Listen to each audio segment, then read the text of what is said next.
Oke, sebelum kita mulakan materi, mari kita mulai majlis ini dengan ilmu kitab Al-Fatihah. Auzubillahi minasyaitanir rajim.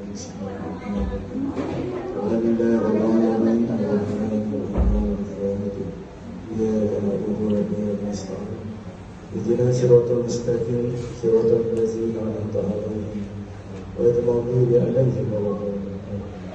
Mudah-mudahan dengan niat kita yang kita ikhlas ini sebab-sebab mengharapkan keberkahannya. Majlis ini kepada kita berharapkan oleh keampunan dan rahmat insyaAllah.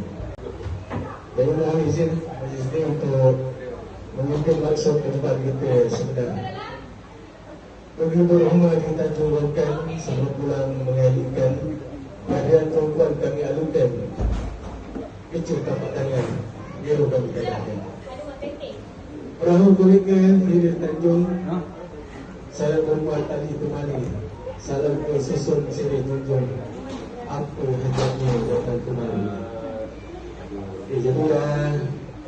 Jadi saya persilakan ya lelaki untuk mengatakan hajat ke datang ke tempat. Silakan. Assalamualaikum warahmatullahi wabarakatuh. Kami daripada rombongan pihak lelaki yang kami datang dengan hajat kami agak besar dan kami ingin menyunting bumi yang ada di sini yang mana kami tahu dia akan dimiliki oleh saudara kami. Jadi kami juga nak berkenalan dengan bunga tersebut sama ada hajat kami ini dan kami datang di sini bunga tu betul tak yang kami nak sunting, takut orang lain pula.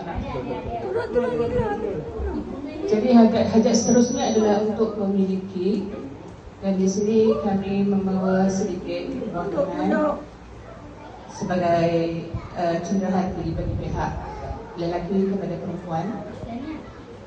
Dan terima kasih dari kami juga atas penerimaan kedatangan kami, walaupun kami datang dengan rombongan yang tidak begitu besar. Terima kasih atas sambutan yang kami tadi.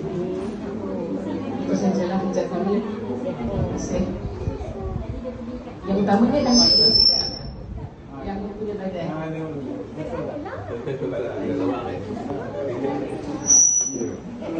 Bawa lah semua tu masalah tu. Ina, bawa ni. Macamkan ya.